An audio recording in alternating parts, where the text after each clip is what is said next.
And the liberal establishment are like headless chickens. That NATO is a larger scale mafia that creates insecurity in order to sell protection.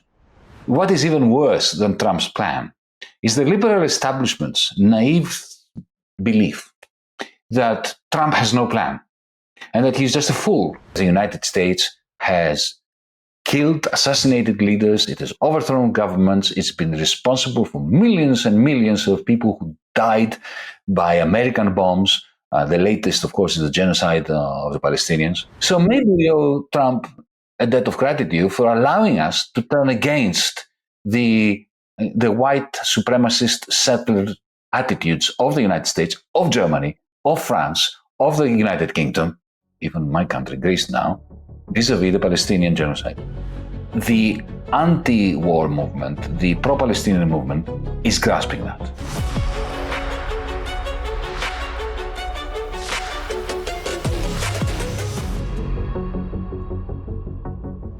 Hello, everyone. I'm Rania Khalek, and this is Dispatches. Donald Trump's return to power is sending shockwaves through the global order. But his economic vision isn't just about tariffs and trade wars. It's a calculated strategy to reshape America's dominance. While centrists dismiss him as erratic, his policies reveal a deeper understanding of raw economic power. What is Trump's master plan, and how could it backfire?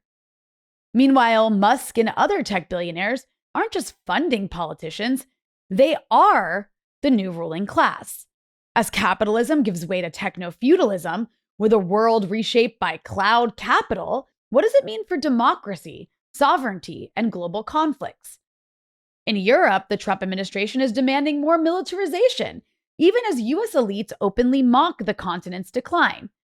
At the Munich Security Conference, European leaders practically wept over Washington's shift in focus, proof, if any was needed, of their subservience to US empire. But does Europe have any real sovereignty left?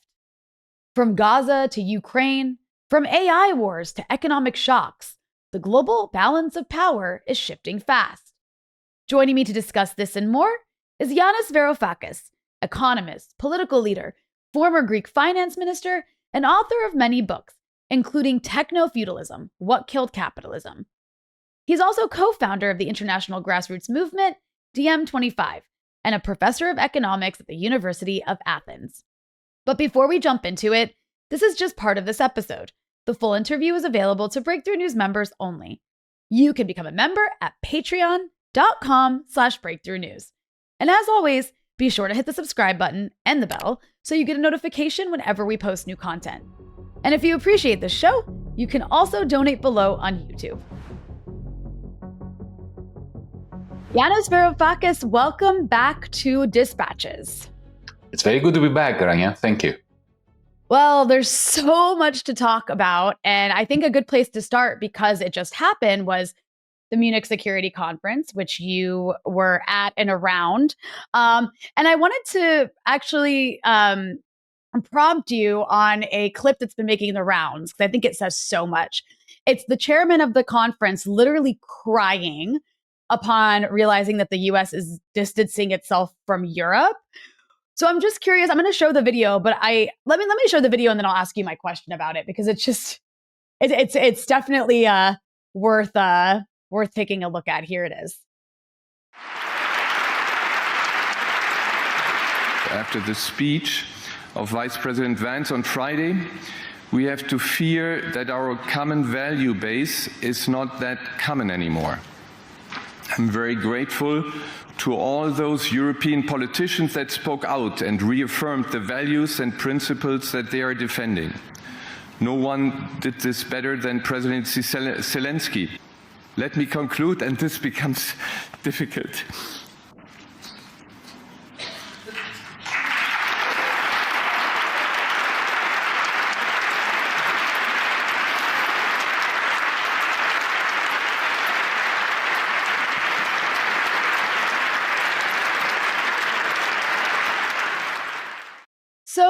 Okay. So there you have it. This man is weeping basically in front of this crowd. So my question based on that video is, Yanis, what does this reaction reveal about European elites and their understanding of sovereignty and America's power? And how did Europe allow itself to become so dependent on the US that its leaders are emotionally devastated by the prospect of Washington shifting focus? Well, it brings to memory a movie I saw as a young child. It was a South American movie. Can't remember it was Brazilian or Argentinian. There was this depiction of a slave who believes very passionately in the institution of slavery. And then the master at some point decides he's anti-slavery and releases him. And the slave is bereft and cries his head off. This is what we now have. Of course, there's always a second reading or an underpinning to the story. If you look at, take for instance, since the gentleman was in Munich, and by the way, I call it the Munich Insecurity Conference this year. You could see this everywhere, not only in the face of that touchingly moved fool, because that's what he is, but also if you walked with us in the streets of Munich, we had 20,000 policemen and women. We had a state of terror that descended upon the city, supposedly in the context of security and peace. It was nothing but warmongering, insecurity, a confirmation in the streets of Munich that NATO is a larger scale mafia that creates insecurity in order to sell protection and doesn't even do that anymore. And that's why the gentleman was crying. But let me speak to what I think is the underpinning of this vassalage, of the dependence of these gentlemen and some ladies on the United States. If you're a German industrialist, after decades of harsh austerity upon the people of Europe, not just in Greece and in Italy and in Spain and Portugal and Ireland, but in Germany, austerity was created by the German elites, the German bourgeoisie, against the German workers. They practiced it in the 2000s. They practiced it immediately after the financial collapse in 2008. It started in Germany, not in Greece. Then when Greece, the Greek state, went under, they brought it here. We treated us as a hyper-austerity guinea pig in order to take it back through Portugal, Ireland, Italy, Spain, France, to Germany. When you practice this harsh austerity, essentially what you're doing is you're depressing demand for goods and services in Germany. So, if you were running Volkswagen, if you were running BASF, or if you were running Alstom, any of the large corporations, you would look out of the skyscraper of your magnificent offices, and what you would see is a mass of people who are impecunious. They don't have enough money to buy your stuff. So, of course, you don't invest.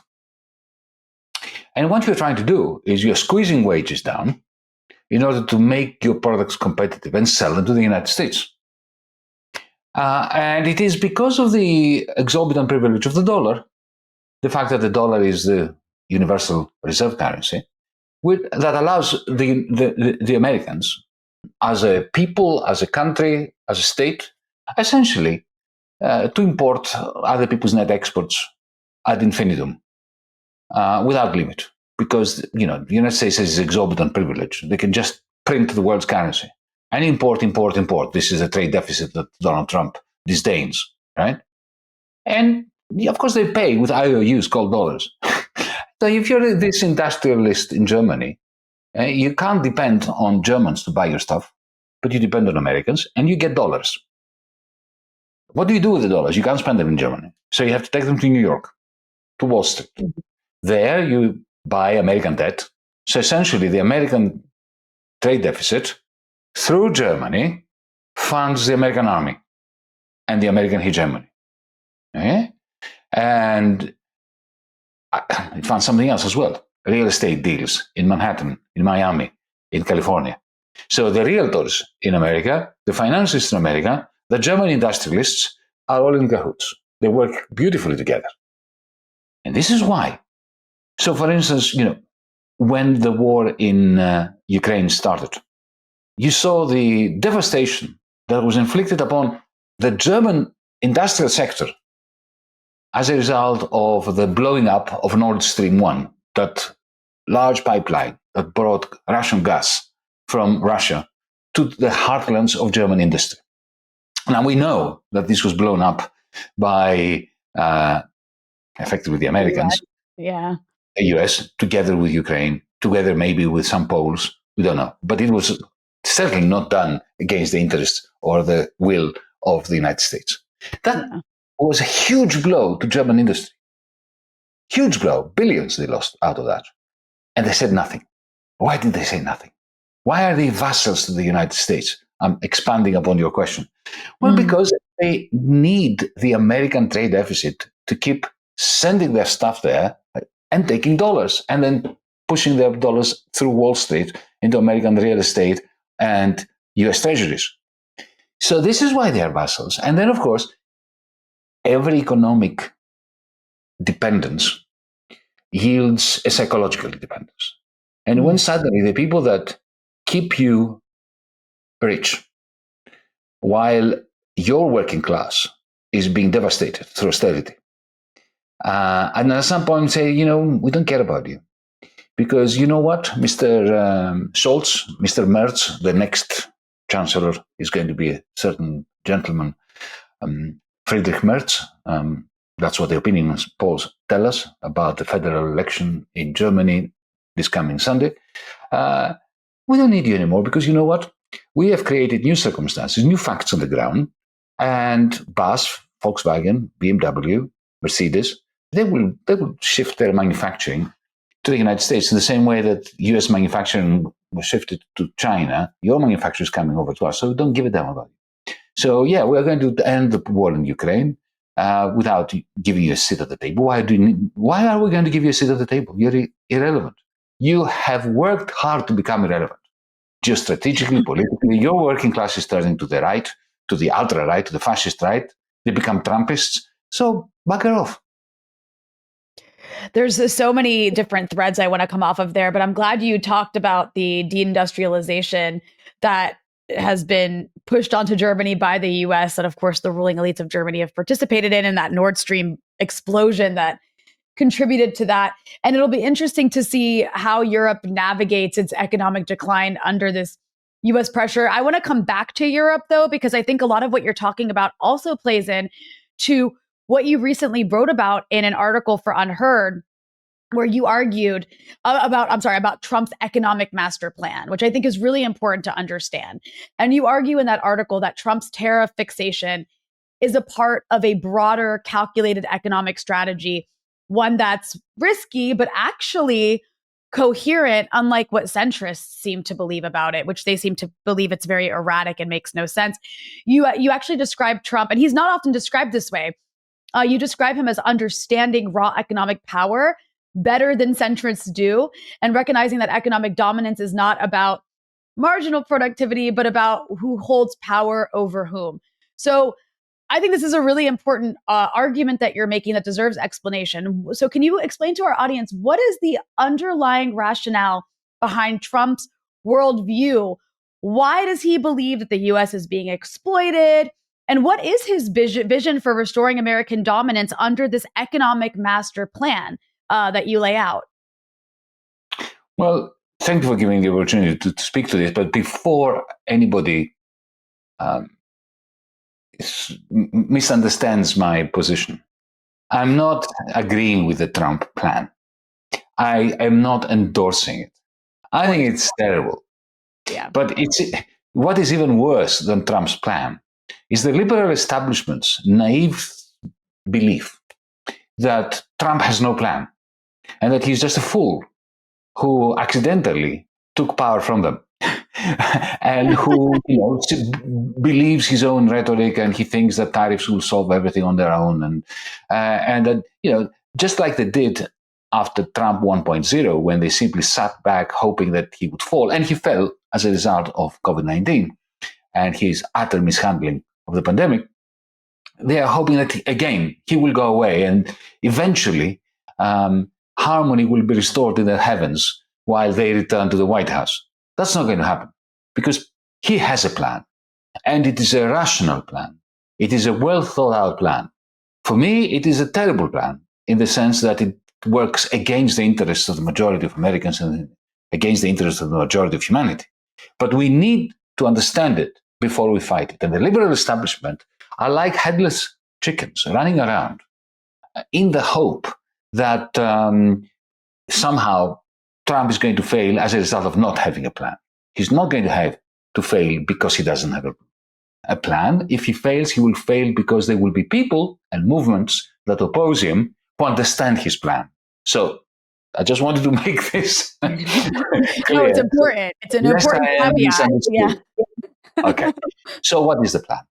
To begin with, to understand his plan, we have to understand his main gripe, his main discontent regarding the state of the United States. The vast majority of people around the world, and that includes me, we believe that, and I think we're not wrong to believe, that the United States has an exorbitant privilege, and that is the US dollar. The US dollar is the only currency in the world that is in demand independently of what the United States produces. So the only reason why you would want the British pound is if you want to buy something produced in Britain, or if you want to go to Britain as a visitor, as a tourist. Nobody else wants pounds, really. Maybe for speculation. Right? But I'm speaking to you from Athens. When I put gas, petrol in my motorcycle, right? Even if it is a Greek company buying petrol from a Greek or a French company that has purchased crude oil from, let's say, Libya. So there's no American corporation involved at all. That act of purchasing gas for my motorcycle increases the demand for dollars because oil is denominated in dollars. So that's exorbitant privilege of the United States. It's what allows, as I was saying before, the Germans to keep selling their net exports to the United States, the Chinese to do this, the Japanese to do it, and how this is all recycled through Wall Street, and it becomes rents for the rentier class in the United States. It becomes rents for the bankers in Wall Street, and so on and so forth. But Trump, while understanding all this and loving it, he loves the fact that the dollar has these exorbitant powers for the United States ruling class, and he's one of them. Nevertheless, he sees this exorbitant privilege also, or primarily, as an exorbitant burden. From his perspective, he's a nationalist. He doesn't like the fact that the United States can no longer build nuclear submarines because you don't have an engineering sector anymore. You're not producing enough steel.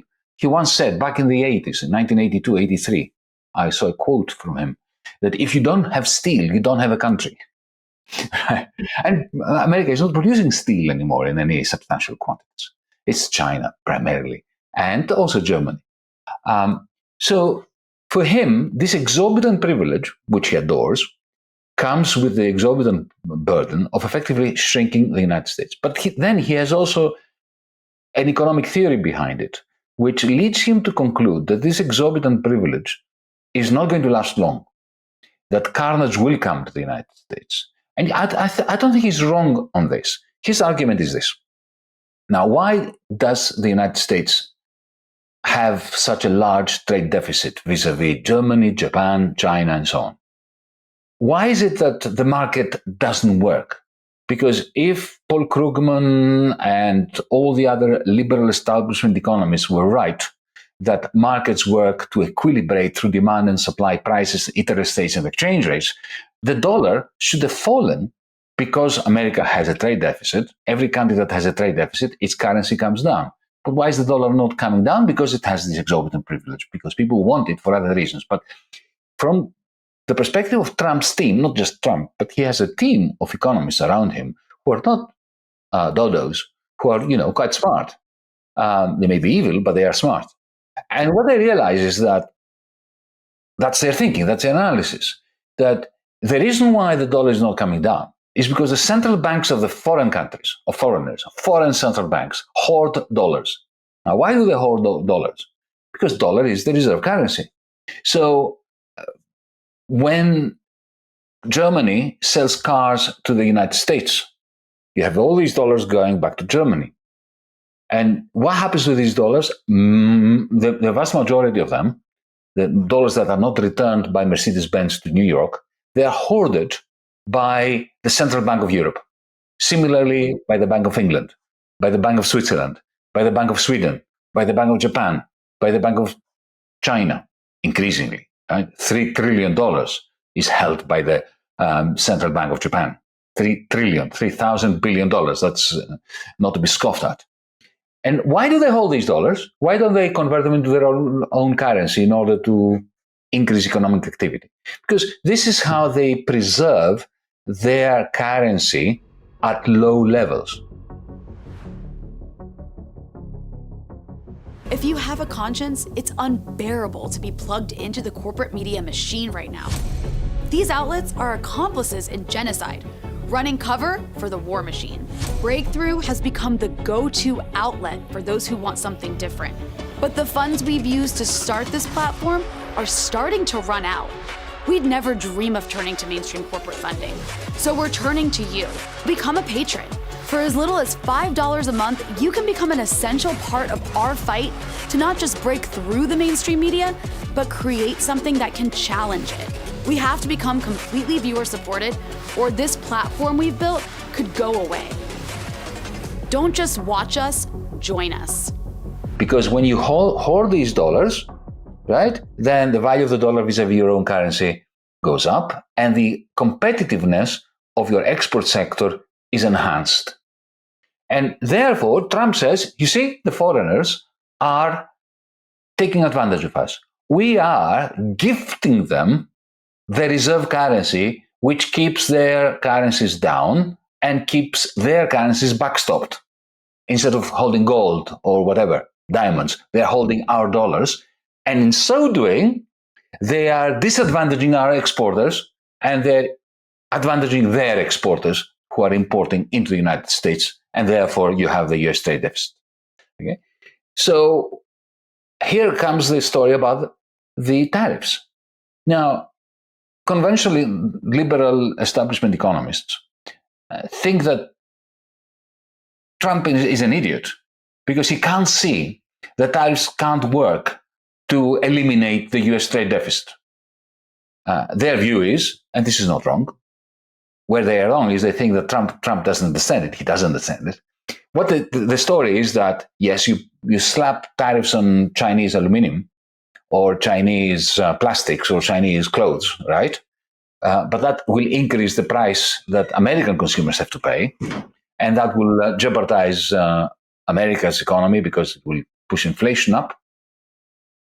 But that at some point is not going to eliminate the trade deficit because as this happens, the dollar will go up. And as the dollar goes up, in the end, American consumers will not be paying more because even though they will have to pay the tariff, the dollar value will have gone up. So what they pay in Walmart is not going to be greater.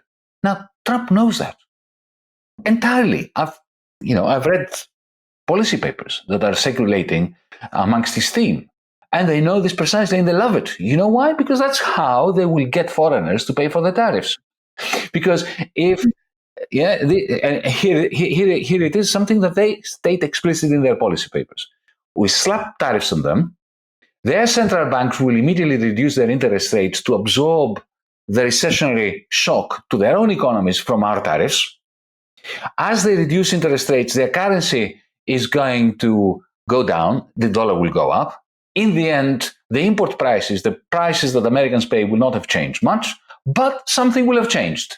The trade deficit will not be eliminated, but one thing will have changed. The foreigners will be paying us money. They will be paying for the tariffs. And that for the US administration, for the Trump administration is great. Not only will they be collecting the tariff money, but remember, Congress, and particularly the House of Reps, has the purse strings for tax receipts, but not for tariff receipts. to increase the amount of money that the US government gets from the American taxpayer, Trump has to convince Congress. And there he has a very thin majority, and there is just bedlam. He really doesn't want to have to negotiate with Congress.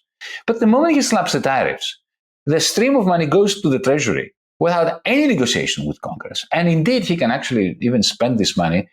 There are some legal impediments, but we know how much he respects those. And that's phase one. Nothing has been accomplished by the end of phase one to bring down the US trade deficit. He has increased his treasury stake through the tariffs, and he's made the foreigners suffer and pay for it. And now comes phase two, which is a grand negotiation. Then he says to them, and this is not novel really, Reagan did that to the Japanese in 1985. Reagan gathered everybody. If you have ever heard of the so-called Plaza Accords of 1985, he gathered the European central bankers and so on, but primarily he had the Japanese there, and he put them under their thumb and said, similarly to what Trump wants to do, you're going to revalue the yen, or I'm going to slap tariffs on you. Now, Trump first slaps the tariffs and then says to the Chinese, to them, to the Germans, to the Saudis and so on, you are now going to revalue your currency. But how? You're going to take a chunk of the dollars that you're holding and you're going to sell them. That way, you are sell them, for your own currency. That way, you will revalue the euro, the yen, the won, and so on. Alternatively, if you don't have that many dollars, and the European Union, the Eurozone doesn't have that many dollars, it is the Japanese that have more than $1 trillion and the Chinese who have $3 trillion. If you don't have that many, I know you have US treasuries that are short dated, 2, 3, 4 years are left in them before they expire. I'm going to swap them. You're going to swap them with new treasuries that I'll give you that are 100 years in duration at low interest rates. In other words, you will subsidize long-term US interest rates.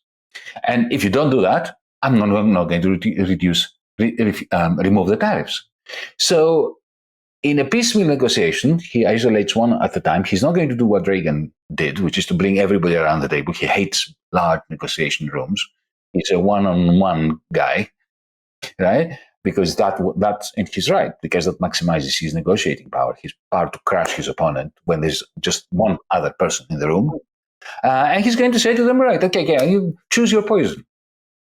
Either you're going to do as you're told, to revalue your currency by selling dollars, or swap your debt, my debt that you hold, for cheaper debt for me, or I will leave the tariffs there. And whatever they say, Trump has won. Yeah. If they say, yes, Emperor, we will revalue your currency, he's chalked up a great victory. If they don't, it's no great large patch of skin off his nose, because he can say, okay, right, fine, you keep paying the tariffs then. Yeah, it was a win-win for him. You're right. So, this is the plan. It's a fiendish plan. It is clearly stated. I'm not making it up. There are documents where they are actually written down with quite substantial financial engineering and engineering thinking and logic in them. Now, I'm not saying that his plan is going to work, and I think it's not going to. I think it's going to fail in the end for political reasons. Now, of course, whether it will work or not depends on social movements, on trade unions movements, on political movements rising up against the governments that participate in this deal with Trump, and also within the United States. And I think the ultimate failure of Trump is that, sometimes, the expression, the most wicked of gods, of divinities, fulfills your dreams. Now, similarly with Trump, if his dream is fulfilled, then he will have a serious problem. Let's say that this plan works, and the trade deficit of the United States is eliminated through the revaluation of currencies, the debt swaps, and all that. Eventually, at the end of phase two, then his own brethren, his own tribe, are going to turn against him, because the real estate people, the Wall Street financiers, make a mint today as a result of the trade deficit of the United States, which comes back to the United States in the form of a capital tsunami that goes into Wall Street, as I was saying before. Now, if the trade deficit is eliminated, well, the capital that is now flowing into real estate in the United States and into the financial markets will cease. And then they will be very peeved with Donald Trump. So Donald Trump, at some point, if his plan is successful, will have to choose whom to betray. The American working class, to whom he promised manufacturing jobs, the elimination of the US trade deficit, or his own tribe of realtors and financiers. Guess whom I think he's going to betray? The working class. Yes, well said. I mean, historical proof of that's how these things go down. I want to segue into another aspect of the Trump administration that you are well equipped to explain, and that is the role of somebody like Elon Musk. I mean, you have argued that we're no longer in capitalism, but something more dangerous, which you've called technofeudalism, and you wrote a whole book about it. So I've had you on the show to talk about this before, but I think it would be worth maybe just giving a brief explanation to our audience of what you mean by technofeudalism and why it's not just another phase of capitalism, and also where we are now in this transition. Have we moved fully beyond capitalism to this techno-feudalism, or are we in an intermediary phase? And then how do we throw Elon Musk in there, because he is one of our techno-feudal overlords, and some might say even perhaps our shadow president at the moment. Okay, so what's techno-feudalism? It's the system that killed capitalism, which is also based on capital, however. Take Amazon.com. Amazon.com is not a market. It looks like a market. You get in there and there are hundreds of thousands of sellers and millions of buyers. So it looks like a market, but it's not. It's a trading platform. Not the same thing. A market has to have a degree of decentralization. You and I walk down a farmer's market or in a shopping mall, right? And there are many different buyers, different sellers. We can have a chat with one another. We can criticize what we see in a shopping window. We can decide not to buy anything or to buy something. You go to that shop, I'll go to that shop. We can talk to different sellers. The moment you enter Amazon.com, nobody talks to anyone unless it's mediated by the algorithm that belongs to Jeff Bezos. And the algorithm only allows you to talk to people with a view to maximizing the likelihood that Bezos is going to get 40% of whatever it is that you spend. That's a rent. Bezos doesn't produce any. I mean, he's not. It's wrong to compare and contrast Bezos to Henry Ford. Henry Ford was a monopoly capitalist. He wanted you to buy his Model T. That's it. He didn't want you to ride in a tram, in a streetcar, in a train. He wanted you to buy his Model T. It was his product. The product was coming out of his production. Jeff Bezos doesn't produce anything. Doesn't give a damn what you purchase. As long as you purchase this hit on Amazon.com, because he retains 40%. And this is rent. Okay? This is a bit like a feudal lord charging rent to producers like serfs, peasants, artisans, ironsmiths, and so on, who were on his estate. He was charging them rent. He wasn't producing anything, right? So this is the feudalism part of the techno-feudalism. The techno part comes from the fact that this is not land that bestows upon our new lords the right to extract rent. It is digital land. It is what I call cloud capital. Because what lives in here, for the first time, is a new form of capital. Capital goods, up until recently, the last 10, 15 years, like the production lines of Henry Ford, the electricity cables of Thomas Edison, even the industrial robots which assembled Elon Musk's Teslas, they're all produced means of production. Machines we produce to produce other machines, right? But this is not a produced means of production.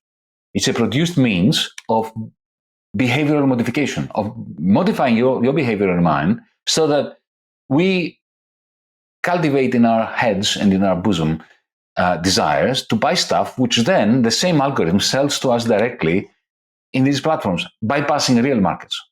So if markets have been replaced by fiefdoms, cloud fiefdoms, and if profits have been replaced by rents, or cloud rents as I call them, we're no longer in capitalism. We haven't even realized. Is this transition complete? No, it is never complete. Even capitalism was never free of feudalism. Think of the plantations in the southern parts of the United States. They were always feudal under capitalism. So the transition is never complete. Is it complete enough to call this new system technofeudalism? I think absolutely yes. And you can see this in the inauguration, or was it coronation, of Trump 2.0. They were all there. They were all there. Of course, they were being humiliated by Trump because he had them there to humiliate them. But he chose them to be there because they are the ones who own the cloud capital, which bestows upon the owners of cloud capital, these folks, the greatest power to extract value from the rest of the economy. So my point is that there is, both in China, which has a lot of this cloud capital, the big tech China is very impressive. And we saw this recently with DeepSeek and the furor that it caused Wall Street and NASDAQ. And in the United States, these are the two countries that have lots and lots, highly concentrated quantities of cloud capital. And this is why we have a new Cold War between the United States and China, in my view. We can see both in the United States and in China that there is a clash within the regime between traditional capitalists and these big tech cloudalists or tech lords. In China, the Communist Party sorted it out. They took somebody like Jack Ma, who had created the Chinese Amazon called Alibaba, and they said to him, enough. Your power has exceeded the limits of our tolerance. Out you go. And we squeeze your capacity to extract rents from the rest of society. In the United States, that will never happen because they own the government. They own the government, and you see these ruptures now within MAGA, within the Trumpist camp. You have Elon Musk impersonating the vice president of the United States or the president of the United States in the Oval Office. But you also have somebody like Steve Bannon, who is the true ideological guru of the MAGA movement.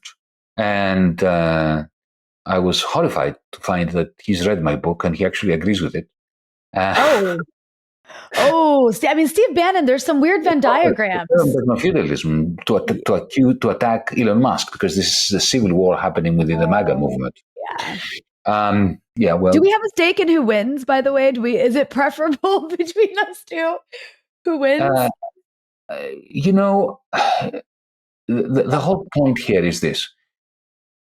I do believe that the techno-feudal lords have to be defeated. And this is the number one priority because they have a power that no monopoly capitalist ever had.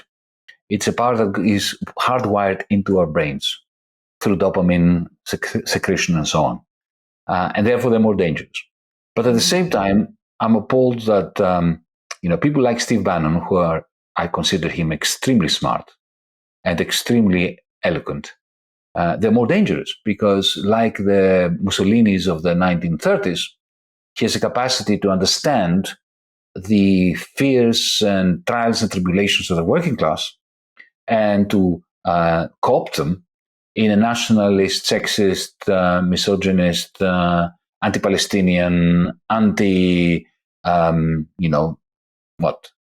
equality, just anti-equality. Narrative that, the problem is, the same way that the Nazis would say the problem is the Jew, now the problem is the asylum seeker.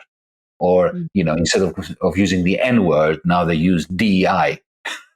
Yeah.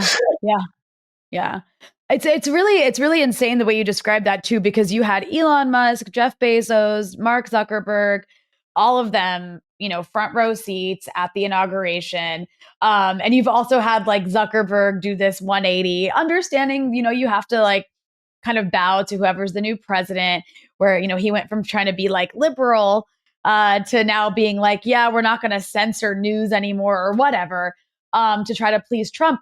But of course, this trend also isn't isolated to the US, the Bannon, Musk, that sort of like a fight and the rise of these techno-feudal lords. It's happening across the West alongside this rise of the far right that you just alluded to. I'm just curious, how do you see these forces converging? And maybe this is a good segue into some of what's happening in Europe too, because it seems like all over the place, those of us on the left are really struggling to push back and challenge all this stuff because we're being suppressed and we're much weaker than we were decades and decades ago. Whereas these Steve Bannon types really are able to successfully co-opt the middle class, the working class into this nasty politics to take their legitimate grievances and make them blame immigrants. And I mean, it just seems like around the world, that's the trend we're seeing, is the rise of the far right and the incapability of obviously liberals to do anything about it because they end up just feeding into it. But certainly the left has not been able to put up a fight. I mean, we're up against a lot, but it has not been successful. It's happening, as you say, in parallel in Europe and in the United States. And the reason is one that we should find easy to understand. I can't stand people say, oh, it's too complex. It's not too complex. It's actually really dead simple. 2008 was our generation's 1929. If you enjoyed this episode and want to hear the rest, you can access it by becoming a Breakthrough News member at patreon.com/breakthrough news.